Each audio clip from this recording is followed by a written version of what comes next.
হ্যাঁ স্যার বলুন। বলছি আপনাদের এই হোটেলে আমার একটা রুম বুক করা ছিল, প্লিজ একটু দেখুন। প্লিজ স্যার আপনার নামটা একটু বলবেন। বাদল দেশমুখ। একটু সময় দেবেন, আমি বুকিংটা দেখে নিচ্ছি। ও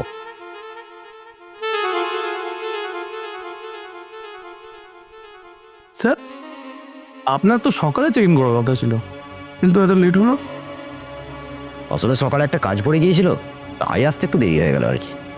আচ্ছা স্যার, বলছি আপনার এই 6 টাকা অ্যাডভান্স করে আসে, আর এই পার্টি 500 টাকা দিয়ে দিতে হবে, আর সাথে 10 টাকা এক্সট্রা।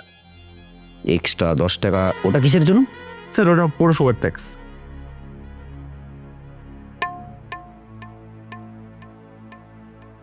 তাই নি, আপনার 510 টাকা।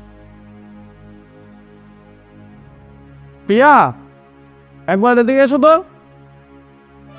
হ্যাঁ স্যার বলুন। হ্যাঁ, স্যারকে স্যারের রুমটা দেখিয়ে দাও। কেন চাবি? Okay sir. 6 নম্বর রুমটা দিয়ে দেবে।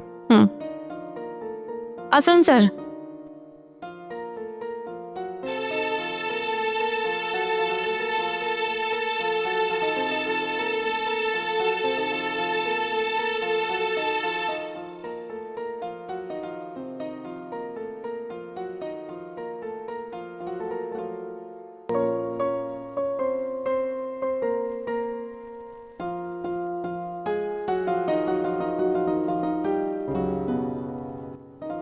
এই নির্জন জায়গায় এমন এক সুন্দরীর দেখা পাবো, সেটা তো ভাবতেই পারিনি।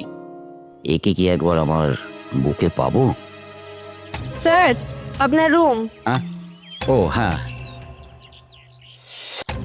আর বলছি স্যার, আপনার যে কোনো প্রয়োজনে রিসেপশনে কল করবেন, আপনার সব প্রয়োজনে আমি চলে আসবো। বলছি যে ওই রিসেপশনে ফোন করলে আপনি আসবেন তো, নাকি আবার সেবা দেওয়ার জন্য অন্য কেউ আসবে? না স্যার, আমিই আসবো। তাহলে তো প্রয়োজনটা বারবারই পড়বে। স্যার আপনি কি কিছু ভাবছেন?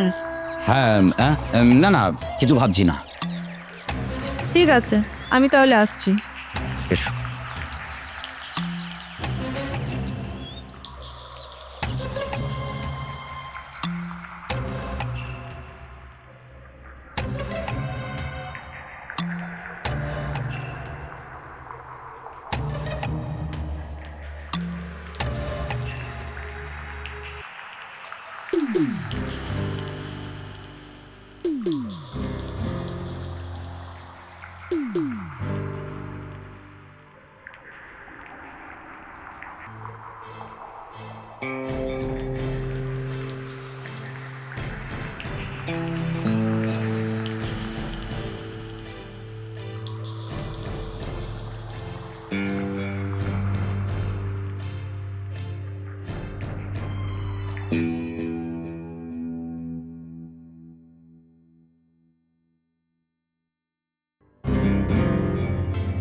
এত সুন্দর একটা স্মার্ট মেয়ে এই হোটেলে সার্ভিসের জব করে, আমার তো বিশ্বাসই হচ্ছে না।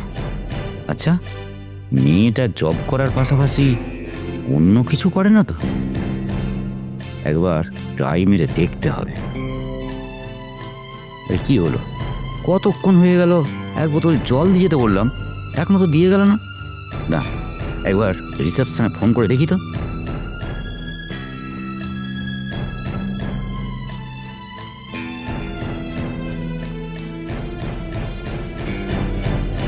হ্যাঁ বলছি, আমি অনেকক্ষণ আগে একটা জলের কথা বলেছি, ওই এখনো তো এলো না। ও আচ্ছা আচ্ছা আচ্ছা আচ্ছা আচ্ছা, ঠিক আছে ঠিক আছে, ওকে।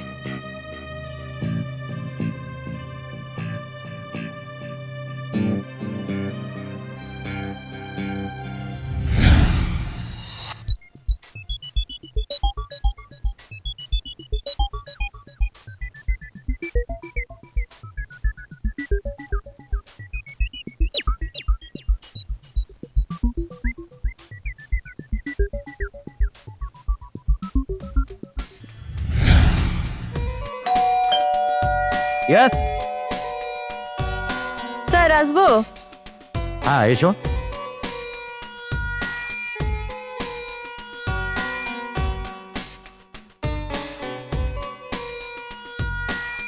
স্যার আপনার জল।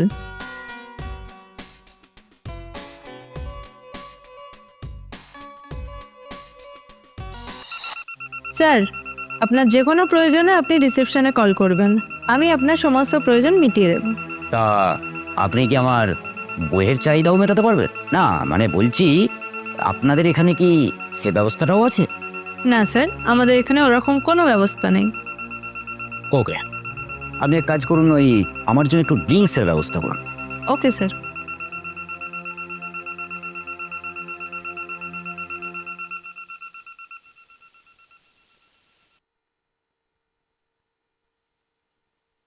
একটা কথা আমার কিছুতেই মাথায় ঢুকছে না, অথচ মেয়েটা আমাকে বলছে যে কোনো প্রয়োজনে আমাকে ডাকবেন, আমি প্রয়োজন মিটিয়ে দেব। মেয়েটা কি আমার ইশারা বুঝতে পারছে না, নাকি বুঝতে চাইছে না? আমি ওকে একবার সরাসরি অফারটা দিয়ে দেখি।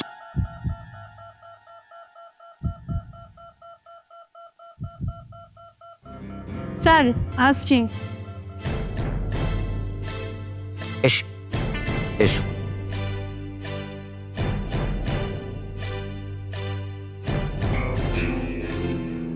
স্যার, আমি তাহলে আসছি।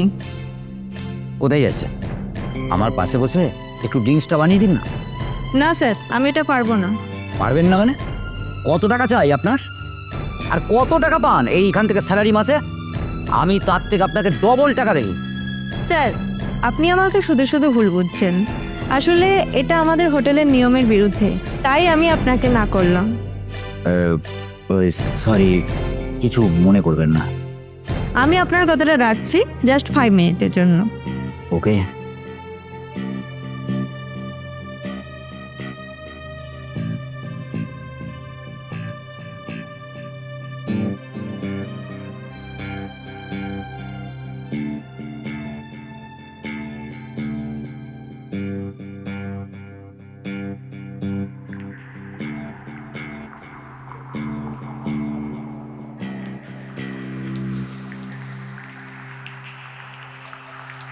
এই নিন স্যার।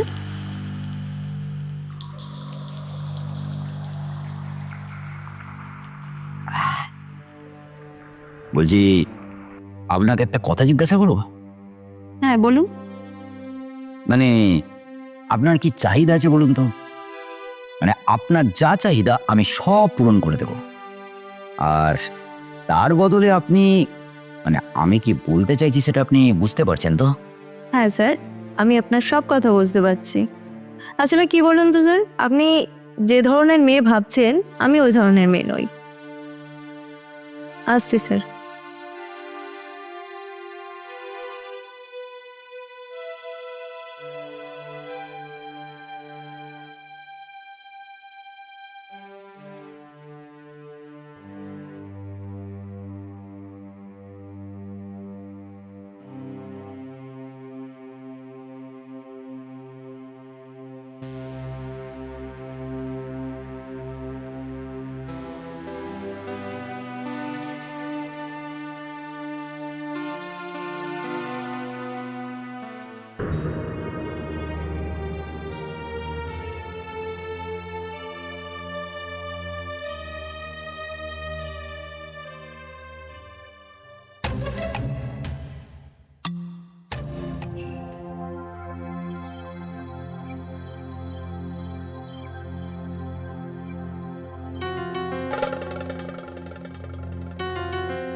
আরে, হোটেলের সেই মেয়েটা না?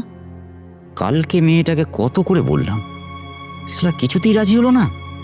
অথচ দেখো, ছেলে নিয়ে ফুর্তি করছে। আর তাছাড়া আমার মধ্যে কমতি কি আছে? হ্যাঁ,